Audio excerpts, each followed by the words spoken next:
സർവശക്തനായ ദൈവത്തിൻ്റെ അതിപരിശുദ്ധ നാമം അതിയായി മഹത്വപ്പെടുമാറാകട്ടെ. കർത്താവിൽ പ്രിയരെ, നിങ്ങൾക്കേവർക്കും കർത്താവായ യേശുക്രിസ്തുവിന്റെ നാമത്തിൽ സ്വാഗതവും സ്നേഹവന്ദനവും അറിയിച്ചുകൊണ്ട് ഒരു വചനം പ്രാർത്ഥനയോടെ നമുക്ക് ധ്യാനിക്കാം. അതിനായി തിരഞ്ഞെടുത്ത തിരുവചനം യിരെമ്യാ പ്രവാചകൻ്റെ പുസ്തകം അധ്യായം 18 വാക്യം 4.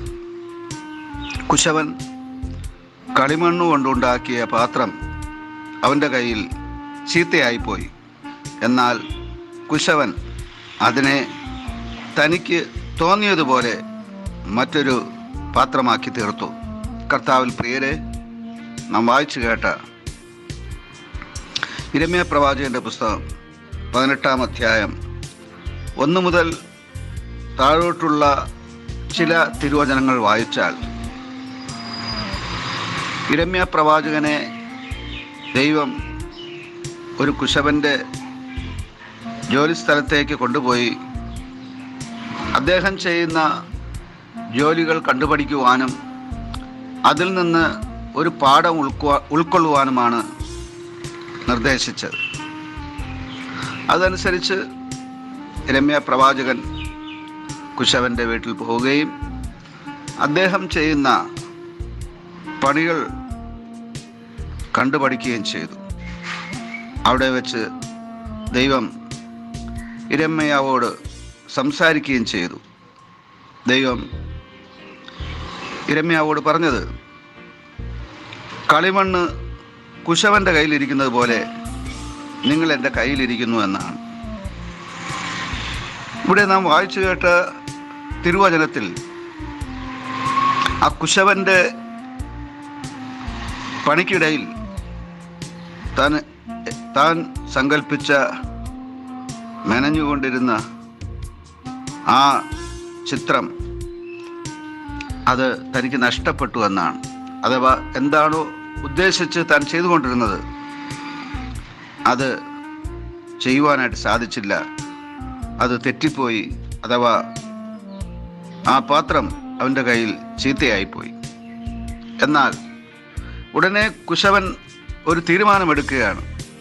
എൻ്റെ മനസ്സിൻ്റെ സങ്കല്പത്തിന് ഒത്തവണ്ണം ഇത് വന്നില്ലല്ലോ, അങ്ങനെയെങ്കിൽ ഇതാ ഞാൻ എൻ്റെ സങ്കല്പം മാറ്റുന്നു, എൻ്റെ മനസ്സിലെ എൻ്റെ ഹൃദയത്തിലെ ചിത്രം മാറ്റുന്നു. ഇതാ ഞാൻ മറ്റൊരു സങ്കല്പം, മറ്റൊരു ചിത്രം വരയ്ക്കുകയാണ് എന്ന് ചിന്തിച്ചുകൊണ്ട് ആ തകർന്ന ചീത്തയായിപ്പോയ പാത്രത്തിന് പകരം മറ്റൊരു മാനപാത്രം ഉണ്ടാക്കിയെടുക്കുകയാണ്. ഇംഗ്ലണ്ടിൽ ഒരു പ്രശസ്തനായ ചിത്രകാരനുണ്ടായിരുന്നു.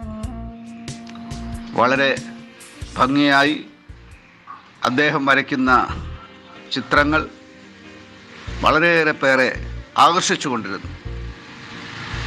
അദ്ദേഹം വളരെ തിരക്കുള്ള ഒരു ചിത്രകാരനായിരുന്നു. കാരണം അദ്ദേഹത്തിൻ്റെ ആ വിദഗ്ധമായ ചിത്രങ്ങൾ ഓരോ ചുവരുകളിലും, ഓരോ സ്ഥാപനങ്ങളിലും, ഓരോ മതിലുകളിലും ജനം വരയ്ക്കുവാൻ അദ്ദേഹത്തെ ക്ഷണിച്ചുകൊണ്ടിരുന്നു. അങ്ങനെ ആ ചിത്രകാരൻ വളരെ തിരക്കുള്ള ജോലിക്കിടയിൽ ഒരു ദിവസം തൻ്റെ ജോലി ചെയ്യുന്നതിനിടയിൽ ഉച്ചസമയത്ത് ജോലി സ്ഥലത്തിനടുത്തുള്ള ഒരു ഹോട്ടലിൽ കയറി ഭക്ഷണം കഴിക്കാനിരുന്നു. അദ്ദേഹം ഭക്ഷണം കഴിച്ചുകൊണ്ടിരിക്കുമ്പോൾ ഒരു വലിയ കൊതുക് വന്ന് അദ്ദേഹത്തെ കടിക്കുവാൻ ഇടയായി. അദ്ദേഹത്തിൻ്റെ ഇടത് കൈയിലാണ് കൊതുക് കടിക്കുവാനിടയായത്.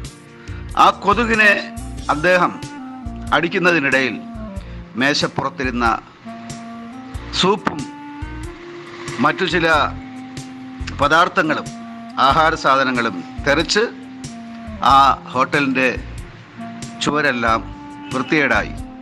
ആ സമയം ഹോട്ടൽ ഉടമ വന്ന് അദ്ദേഹത്തെ പിടിച്ചു. ഇതെല്ലാം വൃത്തിയാക്കി തന്നിട്ട് വേണം പോകാനെന്ന് പറഞ്ഞു. അല്ലെങ്കിൽ ഇത് വൃത്തിയാക്കുന്നതിനുള്ള വില കൊടുക്കണമെന്നും നിർദ്ദേശിച്ചു. ഈ ചിത്രകാരൻ ഓക്കെ പറഞ്ഞിട്ട് എനിക്ക് അല്പസമയം തരണമെന്ന് പറഞ്ഞു. അദ്ദേഹം ഭക്ഷണം കഴിഞ്ഞ് പുറത്തിറങ്ങി തൻ്റെ ജോലിസ്ഥലത്ത് ചെന്ന് ആവശ്യമായ പെയിൻറ്റിങ്ങിന് ആവശ്യമായ എല്ലാ സാധനങ്ങളുമായി വന്ന് ആ ചീത്തയായ ഹോട്ടൽ മുറിയിലെ ചുവരിനെ അതിമനോഹരമായ ഒരു ചിത്രമാക്കി തീർത്തു. ആ ഹോട്ടൽ ഉടമയ്ക്ക് വളരെ സന്തോഷമായി. നാം വായിച്ചു കേട്ട യിരെമ്യാ പ്രവാചകന്റെ പുസ്തകത്തിൽ ഇതുപോലൊരു സംഭവമാണ് കാണുന്നത്. കുശവന്റെ കയ്യിൽ ആ പാത്രം ചീത്തയായപ്പോൾ ഇതാ അദ്ദേഹം മറ്റൊന്ന് മാനപാത്രമായി പണിയുകയാണ്. ഞാനും നിങ്ങളും ദൈവത്തിൻ്റെ കരങ്ങളിലെ കളിമണ്ണാണ്. അവിടുന്ന് നമ്മെ ചീത്തയായി പോയാലും മനോഹരമായി പണിയും. ആമേൻ, ആമേൻ.